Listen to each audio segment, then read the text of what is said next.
Amém. Abre comigo em João capítulo 20, por favor. A gente está trilhando esse caminho, falando sobre a revelação da paz, falando sobre esse elemento do fruto do Espírito que eu e você temos instalado dentro de nós. E nós falamos no nosso último encontro que nós somos pacificadores. Bem-aventurados os pacificadores, porque serão chamados filhos de Deus. E nós falamos que pacificadores, eles têm uma mensagem de paz. Pacificadores não fogem do conflito, pacificadores resolvem conflitos, mas resolvem de tal maneira que a paz é estabelecida. Eu e você somos chamados para estabelecermos a paz de Deus onde quer que nós estejamos. Eu e você temos algo sobrenatural dentro de nós. Eu e você temos algo poderoso dentro de nós. O fruto do Espírito, gente, é o caráter de Deus em mim e em você. E nós temos que crer que Deus está agindo em mim e através de mim. Será que você pode dizer isso comigo? Deus está agindo em mim. Diga com fé: Deus está agindo através de mim. Meu Deus, essa certeza que a gente tem que ter no nosso coração. Ele instala o caráter dele em nós para que ele seja visto através de nós. Meu Deus, vou falar de novo.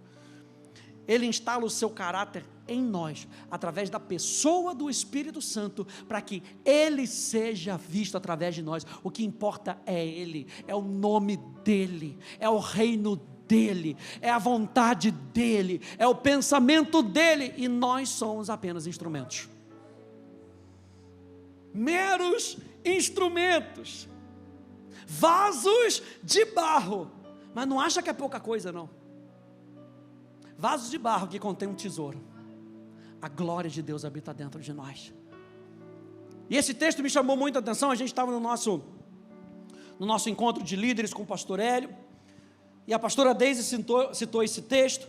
E quando a gente pega João capítulo 20, você lembra que Jesus tinha morrido, depois de 3 dias ele ressuscitou, e começa aqui em João 20, Jesus ressuscitando, ele aparece para Maria Madalena, e depois ele aparece aos discípulos. Verso 19, João capítulo 20, no verso 19, diz que ao cair da tarde daquele dia, o primeiro da semana, domingo, e está aí um dos motivos do porquê nós nos reunimos no domingo e não no sábado, porque Jesus ressuscitou no primeiro dia da semana. Ao cair da tarde daquele dia, o primeiro da semana, estando trancadas as portas da casa, onde estavam os discípulos, com medo dos judeus, Jesus veio e se pôs no meio deles, dizendo o quê? Que a paz esteja com você. Jesus já dá o tom, Jesus já cria o ambiente. Eles estavam com medo, já vem Jesus, meu Deus, já vem Jesus, o príncipe da paz, e ele declara paz no ambiente. Meu Deus, eu e você temos esse poder dentro de nós, o poder de instalar a paz onde existe o medo, porque nós somos representantes de Jesus, lembre-se disso. E dizendo isso, ele mostrou as mãos e o lado. Então os seus discípulos se alegraram ao ver o Senhor. Olha só o poder da paz. Eles esqueceram do medo e começaram a se alegrar. Nós já falamos que a paz e a alegria andam juntas, e Jesus disse outra vez, se uma não fosse o bastante para eles se alegrarem, ele diz de novo, que a paz esteja com vocês. E ele agora dá a continuação do que ele queria dizer: assim como o Pai me enviou, eu também envio vocês. Aqui uma comissão, a comissão dos discípulos, através da visão do apóstolo João. Através da visão do apóstolo João, a paz se instala no ambiente. E quando a paz se instala no ambiente, Jesus agora tem a cama, tem o fundamento e a atenção dos discípulos. Já tentou falar com uma pessoa com medo? Ela não ouve nada. Você está tentando falar para ela, mas você está segura. Pode entrar no elevador que não vai cair. Não sei, ela não ouve nada. Primeira coisa que Jesus faz, ele muda um ambiente. mudando o ambiente, Ele insere paz novamente no coração deles. Inserindo paz no coração deles, a alegria volta. E quando a alegria volta, Jesus agora fala o que Ele precisava falar: assim como o Pai me enviou, eu também envio vocês. E havendo dito isso, soprou sobre eles e disse-lhes: recebam o Espírito Santo. Agora o que vocês precisam fazer, vocês vão fazer com essa paz instalada dentro de vocês. Vocês vão fazer com esse poder instalado dentro de vocês. Recebam o Espírito Santo.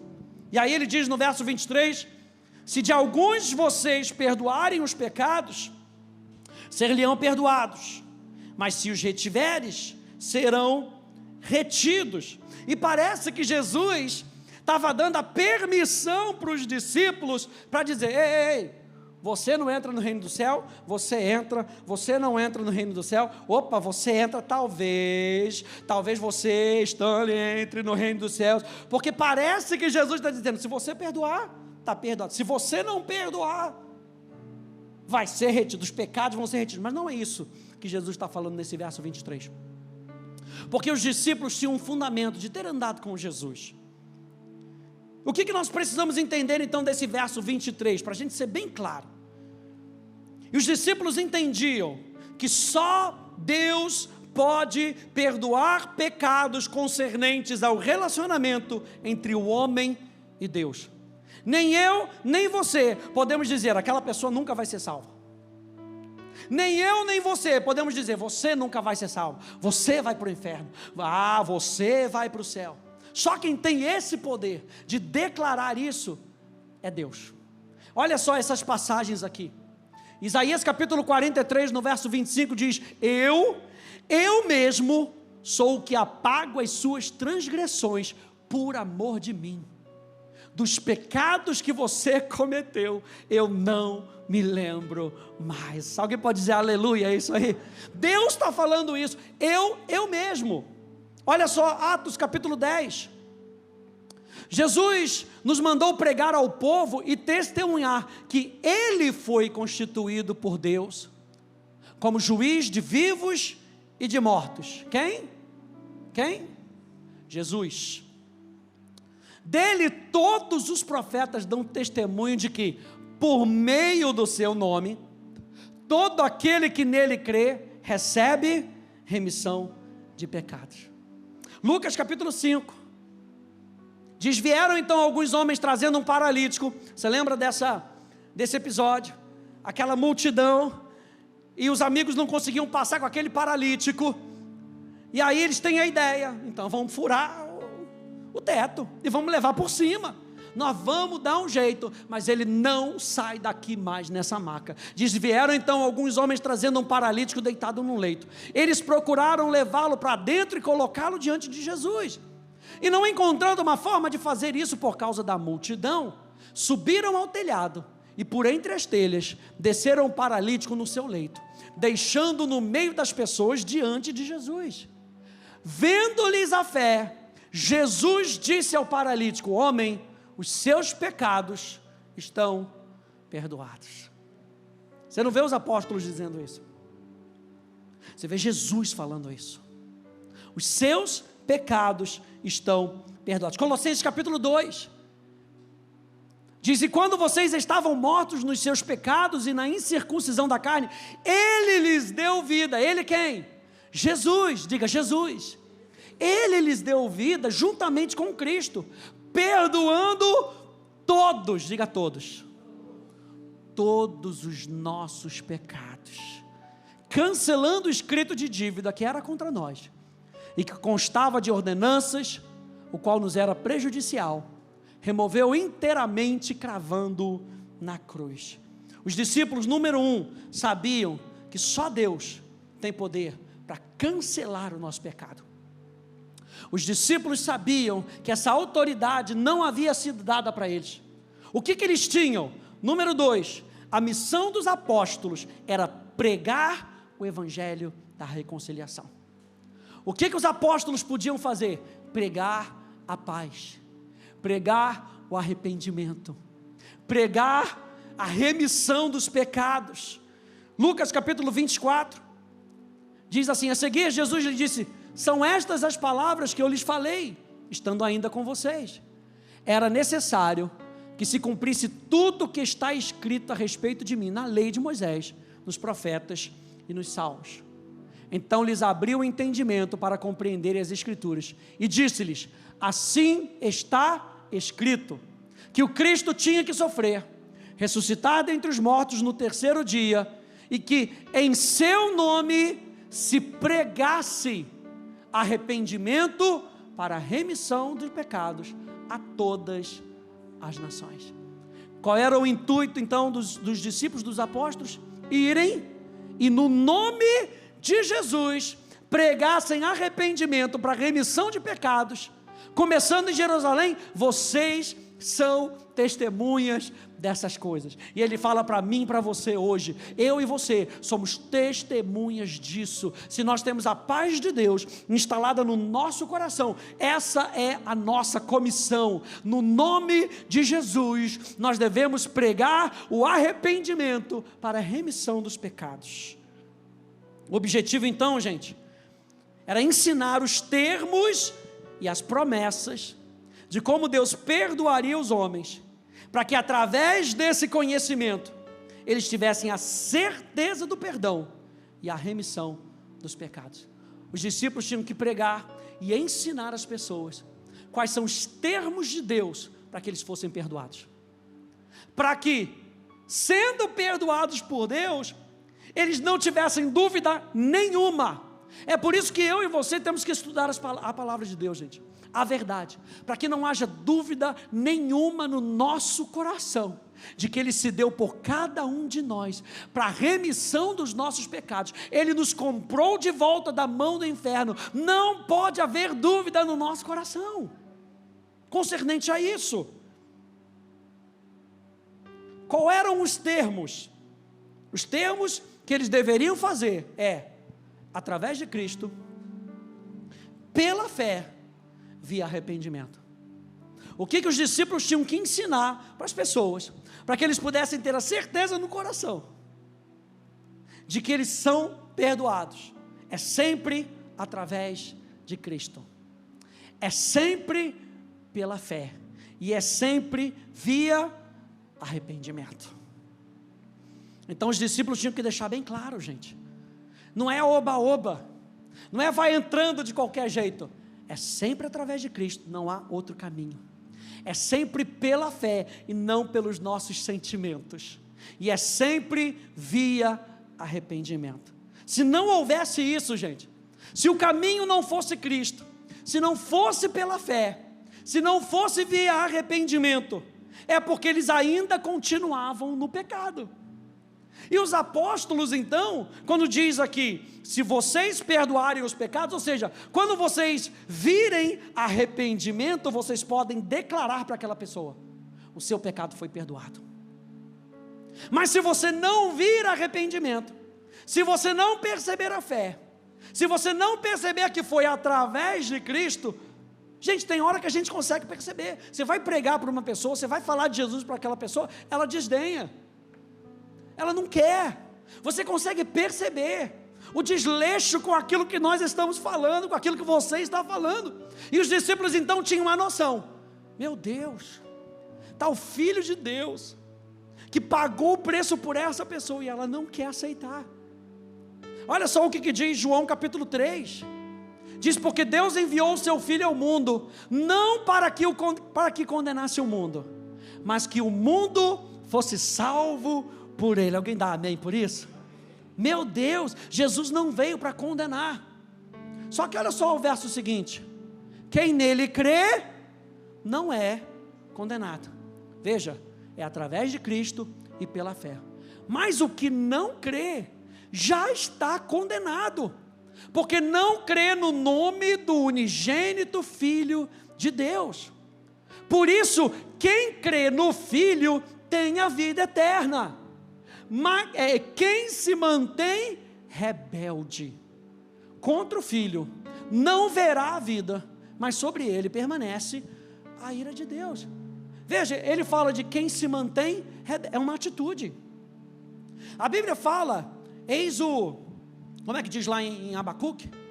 Eis o orgulhoso, eis o rebelde, a sua alma não é reta nele, mas o meu justo viverá pela fé.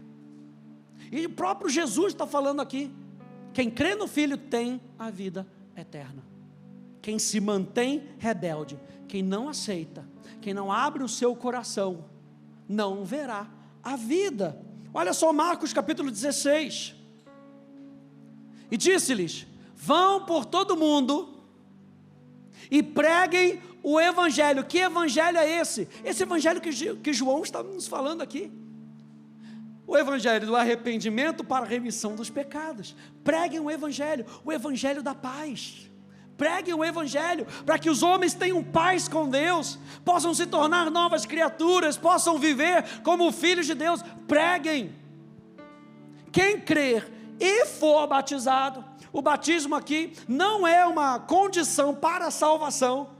O batismo aqui é algo subsequente, o desejo de um coração de pertencimento, porque a palavra batismo significa imersão. Você lembra quando, antigamente minha mãe às vezes fazia isso, pegava aquela camisa branca, e ela queria tingir a camisa, lembra disso? Quem já tingiu? A gente tingia, queria uma camisa azul, não tinha dinheiro para comprar, tingia, o negocinho era mais barato. Aí botava, sabe o que é essa questão de imergir na tinta? É o que a palavra batismo aqui significa.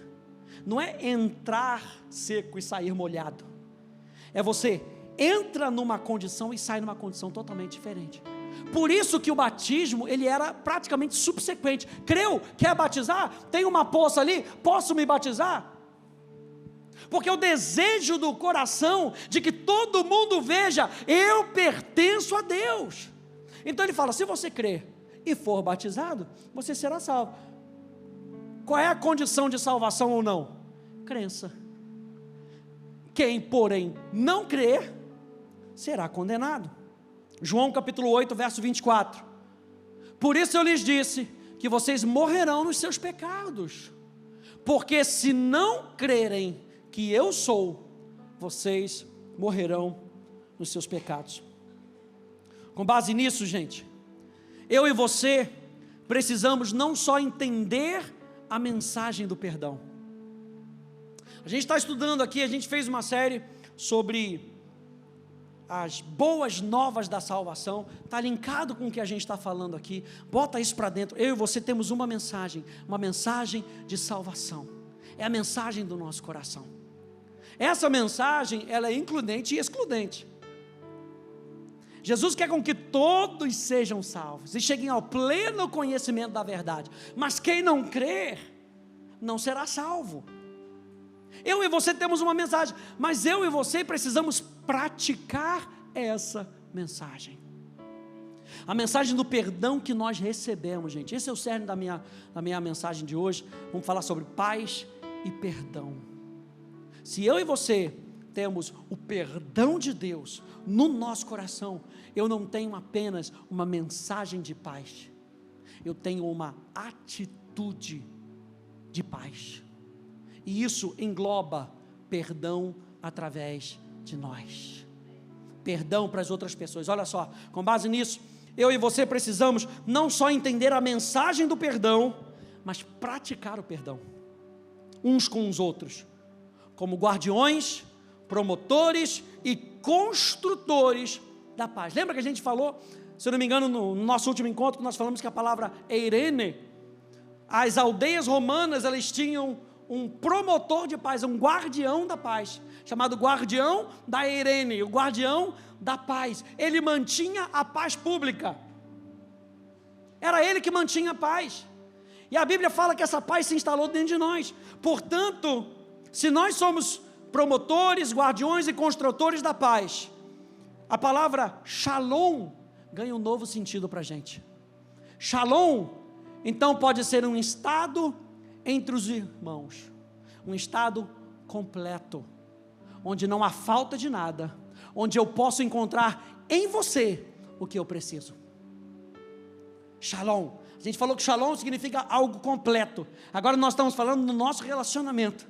Shalom no nosso relacionamento faz com que eu possa encontrar em você o que eu preciso. E quando nós não andamos em perdão, nós cortamos a completude, a integridade daquilo que Deus quer para mim e para você. O que eu quero falar para você hoje é: não feche a porta do perdão. Se você fechar a porta do perdão, você está fechando e cortando a porta da integridade. Porque você tem o que eu preciso, e eu tenho o que você precisa. Shalom, algo completo. Shalom, um estado de segurança, de quem eu possa depender e confiar. Shalom, um estado de bem-estar, um bom clima. Quando a gente fala de promover shalom, nós estamos falando de promover um bom clima. Aí a pessoa passa pelo corredor: já perdoou? Já perdoei, mas não posso ver a cara dela. Isso não é shalom. Shalom fala de criar um bom clima. Shalom fala de um estado de saúde, ou seja, aquilo que é bom e saudável para o nosso relacionamento. Shalom fala de um estado de prosperidade que nos ajuda a seguir adiante. Você sabe que a palavra prosperidade é uma jornada bem sucedida. Um estado de shalom, de prosperidade, é onde eu e você juntos nós temos uma jornada bem sucedida. Shalom fala de sossego e tranquilidade, ou seja, de calmaria, sem brigas, sem disputas. E shalom fala de contentamento, um ambiente de satisfação e alegria.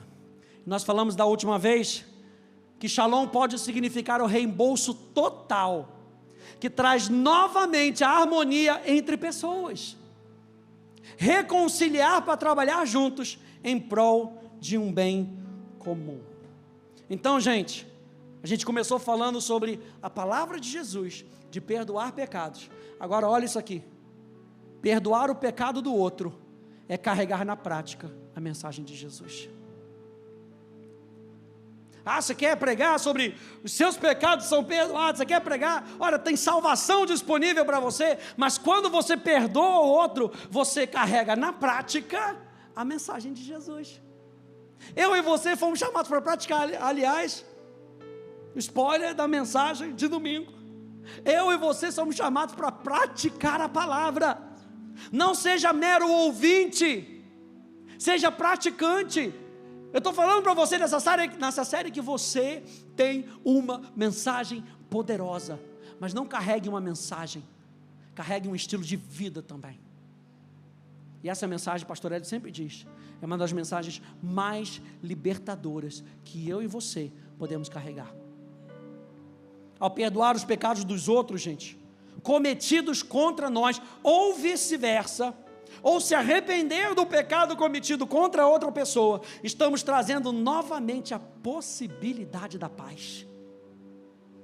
Estamos trazendo um ambiente, como a gente falou, um ambiente de sossego e tranquilidade, um ambiente de contentamento, um ambiente de bem-estar, um ambiente de saúde, um ambiente de prosperidade, um ambiente completo e um ambiente de segurança. Quando nós pregamos o perdão de Cristo, através do... Olha só isso aqui, gente, presta atenção nisso. Quando nós pregamos o perdão de Cristo, através do arrependimento, o pecador pode experimentar o amor de Deus. Mas quando nós praticamos o perdão com nossos irmãos, o justo pode experimentar o amor de Deus. Então não é só o pecador que precisa experimentar o amor de Deus.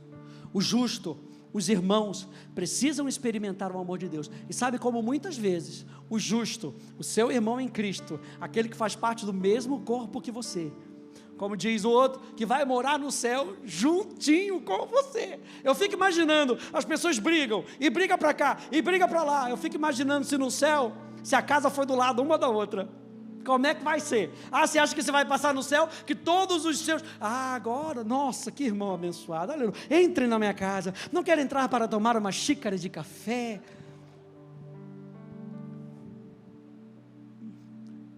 Gente, a gente precisa resolver isso no nosso coração. E é isso que a gente vai falar hoje. Abre aí comigo em Mateus capítulo 6, no verso 12. Você lembra dessa passagem? Mateus capítulo 6 é a oração de Jesus, a oração do Pai Nosso que Ele nos ensinou. E olha só o que diz aqui na oração de Jesus. O modelo de oração que Jesus deixou para mim e para você. No meio da oração, gente, no meio da oração, Ele diz: e perdoa-nos as nossas dívidas, assim como nós temos perdoado aos nossos devedores.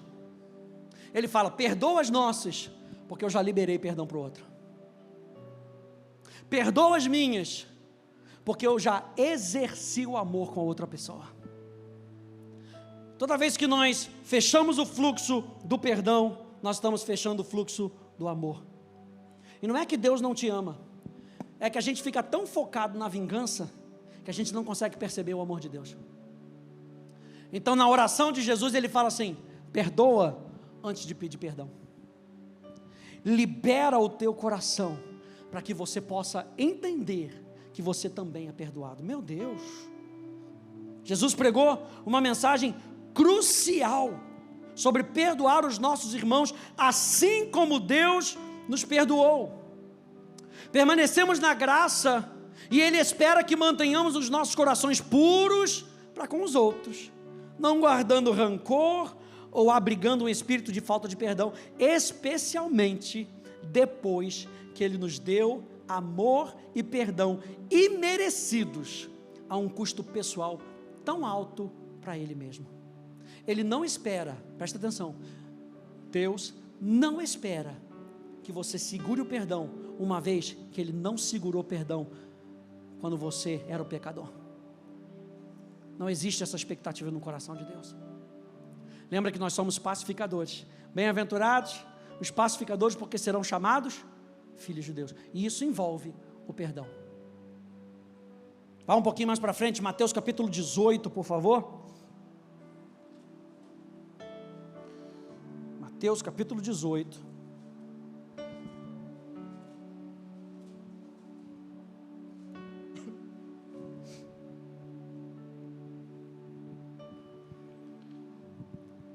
E aí a gente pode ler até o verso 35. Mas se você for ver aí, a Sociedade Bíblica já colocou um títulozinho dizendo como tratar um irmão que peca. Como é que a gente trata de um irmão que fez algo contra nós? Porque veja, verso 15, não é se o irmão pecar, está escrito aí, se o irmão pecar, se o seu irmão pecar contra você. Então ele está falando de relacionamento. Se o seu irmão pecar contra você, vá e repreenda-o em particular. Se ele ouvir, veja, ele está tentando o quê? Estabelecer a paz. Ele está tentando estabelecer um ambiente de segurança novamente, um ambiente de contentamento. Se o seu irmão pecar contra você, vá e repreenda-o em particular. Veja que, mais uma vez, o pacificador, ele não foge do conflito, ele resolve o conflito. Então vá e repreenda-o em particular. Se ele ouvir, você ganhou o seu irmão. Meu Deus, você restabeleceu a paz. Mas se não ouvir, leve ainda com você uma outra pessoa, uma ou duas pessoas, para que pelo depoimento de 2 ou 3 testemunhas, toda a questão seja decidida. Não leva qualquer pessoa não, leva a pessoa sábia. Você vai levar qualquer pessoa com você, que vai botar mais lenha na fogueira? Leva pessoas que sabem que são pacificadores, juntamente com você. Aí diz, e se ele se recusar a ouvir essas pessoas, o coração do cara tem que estar muito duro, exponha um assunto à igreja, para que talvez pela vergonha, o irmão tenha um abalo. E se ele se recusar a ouvir também a igreja, considere-o como gentio e publicano. Ou seja, lembra lá no início, que a gente começou falando, que tem que ser através de Cristo, pela fé e via arrependimento. Se o irmão não se arrependeu, não viu arrependimento nele, aqui Jesus deixa bem claro, ele está agindo como gentio, ele está agindo como uma pessoa que não conhece o amor de Deus, e se ele não conhece o amor de Deus, ele não se arrepende. Trate como gentio, trate como publicano, verso 18, em verdade lhes digo que tudo o que ligares na terra, terá sido ligado nos céus, e tudo que desligarem na terra, terá sido desligado nos céus. O que Jesus está falando aqui? Ele está falando, aquilo que vocês estão vendo no céu, estabeleçam na terra. Se está ligado no céu, então estabeleça na terra. Se esse modo de proceder está desligado do céu, então não pode se proceder na casa de Deus, não pode se proceder com o irmão. Ele não está falando que aquilo que eu falo, o céu tem que obedecer. Não é isso que ele está falando. Lembra que nós começamos falando que toda a autoridade foi dada para a pregação da palavra. Então, se eu entendo como Deus age, eu ligo na terra. Se eu vejo que está fora do padrão da palavra, eu desligo na terra. Quem rege a nossa vida é o céu. Quem está comigo nessa noite? Quem rege a nossa vida é o céu, e não o contrário. Verso 19, em verdade também lhes digo, que se dois de vocês sobre a terra, o quê? Concordarem. A gente usa isso muito para a oração, mas aqui está falando sobre relacionamento entre irmãos. Ele começou lá, dizendo, repreende o irmão. Se você ganhar, se você conseguir com que ele se arrependa, você ganhou o seu irmão. Porque qual é o objetivo? Viver em harmonia. Então, se vocês concordarem a respeito de qualquer coisa que vierem a pedir, isso lhe será concedido por meu Pai que está nos céus. Porque onde estiverem 2 ou 3 reunidos, mais uma vez, harmonia, reunidos em meu nome, ali eu estou no meio de vocês. Ele está falando, se não tiver acordo entre vocês, a oração de vocês fica impedida. Se 2 ou 3 estiverem reunidos, não quer dizer que tem 2 pessoas só. Se tiver 2 pessoas, tá bom. Se tiver uma pessoa, não, aí não. Está falando de acordo. Se tiverem 2 ou 3 pessoas que estão com o coração unido, ali eu estou, porque Ele é o príncipe da paz. Na presença dEle existe paz. O reino de Deus é justiça, paz e alegria no Espírito. Então Ele está falando, se há paz no meio de vocês, ali eu estou. Então a primeira coisa que a gente vê aqui, é que Jesus está falando de relacionamento entre irmãos, de pecar contra você, o seu irmão que peca contra você, sobre concordar, sobre reunir. Aí no verso 21 e verso 22, Pedro vem com aquela ideia maravilhosa. Então Pedro, aproximando-se, perguntou a Jesus, veja, está fazendo a mesma sequência, está falando sobre se o irmão pecar contra mim. Senhor, até quantas vezes meu irmão pecará contra mim que eu lhe perdoe? Até 7 vezes? Porque, gente, os rabinos daquela época consideravam o seguinte, até 3 vezes. Segundo uma passagem de Amós, se eu não me engano, até 3 vezes. Você foi uma vez, perdoou, foi uma vez, perdoou, foi terceira vez, perdoou, foi na quarta, não perdoa mais. Os rabinos diziam isso. Aí Pedro, daquele jeito dele, né? Não quer lavar, então lava tudo, Jesus. Daquele jeito exagerado, ele estava se gabando ali, dizendo, 3 não, Jesus, 7 é mais do que o dobro. É o número perfeito. Que tal 7, Jesus? 3 não, 7 vezes está bom? Jesus vira para ele e fala, não digo a você que perdoe até 7 vezes. Aí Jesus exagera na abundância do amor dele. Ele fala, até 70 vezes 7. Ou em outras traduções, até 77 vezes. Ou seja, é um número irracional. O 77 e o 70 vezes 7 querem dizer a mesma coisa. É muito além do que você pode medir, pensar ou imaginar. Quantas vezes eu tenho que perdoar o meu irmão? Quantas vezes forem possíveis.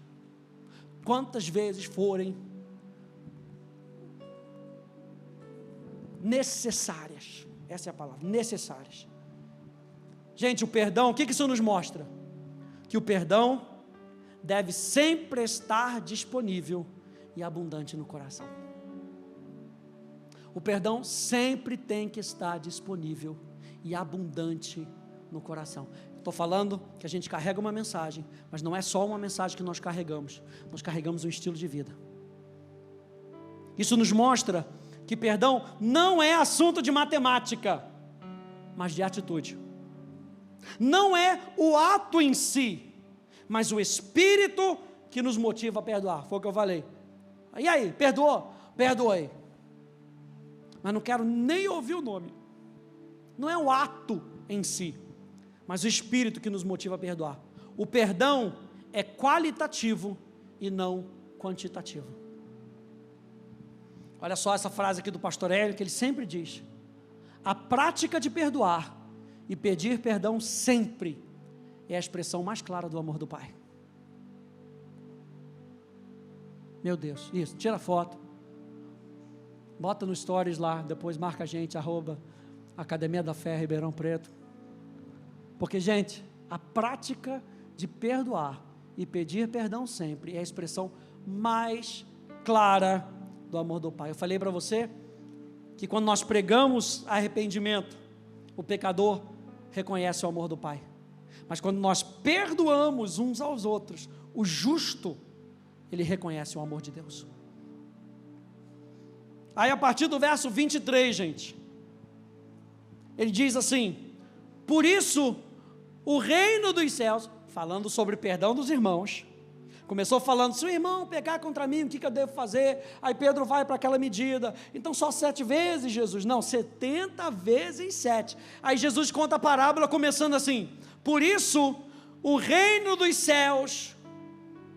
E reino dos céus, aqui uma expressão que Mateus usaria porque ele é judeu, então ele não vai usar o reino de Deus, para não proferir o nome de Deus, ele fala o reino dos céus. Essa é a diferença básica do reino dos céus de Mateus e o reino de Deus de Lucas, que você vê, é a mesma coisa. Mas eu gosto de uma expressão que o Miles Monroe ele falava, que ele fala assim, que quando se fala o reino dos céus, se fala o ambiente do reino, como Deus se manifesta.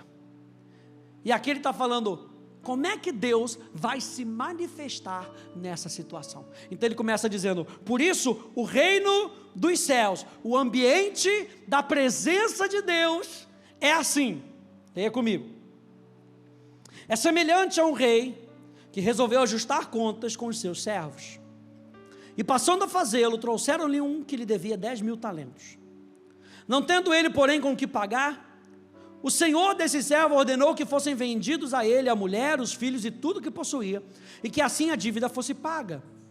Então o servo, caindo aos pés dele, implorava, tenha paciência comigo, eu pagarei tudo ao senhor.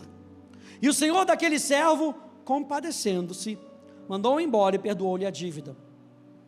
Saindo porém aquele servo, encontrou um dos seus conservos, que lhe devia 100 denários, agarrando-o, começou a sufocá-lo, dizendo, pague-me o que você me deve.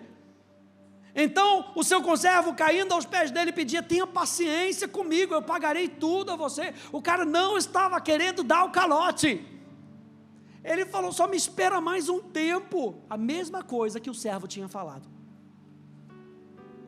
Ele porém não quis, você está entendendo aqui? Ele porém não quis, pelo contrário, foi e o lançou na prisão, até que saldasse a dívida. Vendo os seus companheiros o que havia acontecido, ficaram muito tristes, e foram relatar ao seu senhor tudo o que havia acontecido. Então o senhor, chamando aquele servo, veja, o príncipe da paz, ele não empurra para debaixo do tapete, vamos deixar, lembra que o pacificador resolve conflito.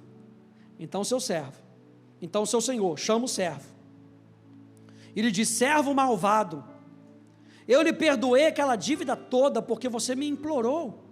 Será que você não devia ter compaixão do seu conservo, assim como eu tive compaixão de você? E indignando-se, o Senhor entregou aquele servo aos carrascos, aos tormentadores, em outra versão, até que lhe pagasse toda a dívida. Verso 35, o Senhor Jesus falando: assim também o meu Pai, que está no céu, fará com vocês, se do íntimo não perdoarem cada um ao seu irmão. Eu anotei aqui que andar em perdão, gente, é um vínculo importante para manter um relacionamento pleno de paz com Deus. Preste atenção nisso. Andar em perdão é um vínculo importante para manter um relacionamento pleno de paz com Deus. O que ele está falando? Ele está falando que muitas vezes eu quero ter um relacionamento com Deus, mas eu não estou sendo imagem e semelhança de Deus para as pessoas. Isso bloqueia o meu relacionamento com Deus, gente. É o que Jesus está falando aqui. Olha só, Mateus capítulo 5, vou te provar mais uma aqui. Mateus capítulo 5, volta aí. Mateus capítulo 5, ainda no Sermão da Montanha, verso 20. E Jesus aqui no verso 20 está finalizando aqui, ele falando um pouquinho sobre a lei. Ele fala: porque eu afirmo que se a justiça de vocês não exceder em muito a dos escribas e fariseus, jamais entrarão no reino dos céus. Ele está falando, eu e você que fomos perdoados, a justiça que se instalou em nós é superior à justiça dos fariseus, porque a justiça dos fariseus era por obras, e a justiça que você recebeu é pela graça, é pelo amor de Deus. Então o nível com que você tem que tratar as pessoas é diferente dos fariseus. Ele continua dizendo: vocês ouviram o que foi dito aos antigos, não mate, e ainda, quem matar estará sujeito a julgamento. Eu, porém, lhes digo que todo aquele, olha só, a justiça superior, eu lhes digo que aquele que se irar contra o seu irmão estará sujeito a julgamento. Meu Deus. E quem insultar o seu irmão estará sujeito a julgamento do tribunal. E quem o chamar de tolo estará sujeito ao inferno de fogo. Portanto, se você estiver trazendo a sua oferta, olha só, a gente começou falando nesse ponto, que quando nós não perdoamos, o nosso relacionamento com Deus fica maculado, fica bloqueado, a gente não consegue perceber a direito. Eu vou explicar o porquê. Veja bem, ele diz: se você estiver trazendo a sua oferta ao altar, e lá se lembrar que o seu irmão tem alguma coisa contra você, deixe diante do altar a sua oferta, e vá primeiro fazer o quê? Reconciliar-se com o seu irmão, e então volte e faça a sua oferta. Outros textos aqui na tela, Colossenses capítulo 3, diz: suportem-se. A gente viu semana passada que suportar não é só servir de base, é servir de catapulta para o outro, para que o outro possa chegar no seu destino. Suportem-se uns aos outros e perdoem-se mutuamente, caso alguém tenha motivo de queixa contra outra pessoa. Assim como o Senhor perdoou vocês, perdoem também uns aos outros. Acima de tudo isso, porém, esteja o amor, que é o vínculo da perfeição. Ou seja, acima de vocês esteja o amor de Deus. E o amor de Deus é o vínculo da maturidade. Portanto, hajam em amor e distribuam perdão para as outras pessoas. E quando você distribuir perdão para as outras pessoas, você sabe que o amor de Deus está sendo derramado em você e através de você. Olha só, 1 João capítulo 3. Nós sabemos que já passamos da morte para a vida. Por quê? Porque amamos os irmãos. A prática de amar o irmão me diz que a vida eterna está operando em mim. Quando você lê 1 Coríntios 13, dá uma lidinha em 1 Coríntios 13, assim, na sinceridade do seu coração, e veja se é naturalmente possível fazer alguma coisa daquilo ali. Não se ira, não se ressente. Quem nunca se ressentiu aí? Não se ressente. Gente, 1 Coríntios 13 é sobrenatural, não é natural, é sobrenatural.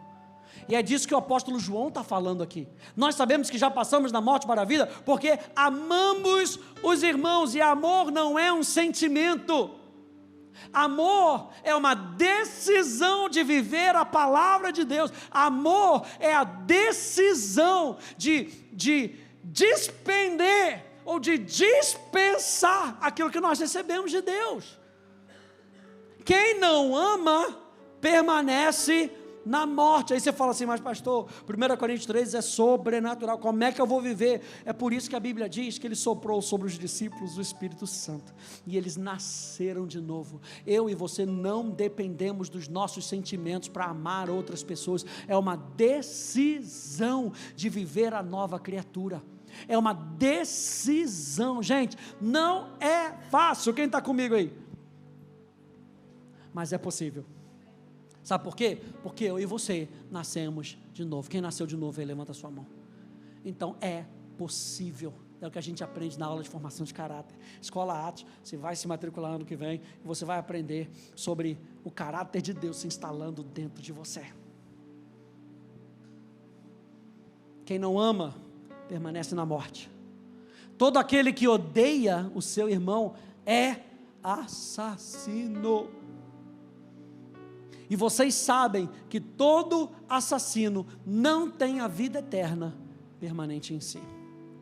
Nisso nós conhecemos o amor, que Cristo deu a sua vida por nós. Portanto, também nós devemos dar a nossa vida pelos irmãos. E um outro texto aqui também, 1 João, um pouquinho mais para frente, diz: nós amamos, porque Ele nos amou primeiro. Você está vendo que a condição é: eu entendo que Deus me amou, por isso eu dispenso. Eu entendo que Ele se derramou por mim.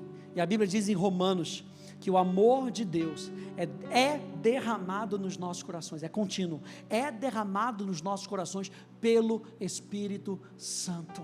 É por isso que quando você vê os 10 mandamentos, os primeiros 4 mandamentos falam acerca de Deus, do seu relacionamento com Deus. Quanto mais você está cheio no seu relacionamento com Deus, mais você vai conseguir viver os outros 6 mandamentos que falam acerca do nosso relacionamento.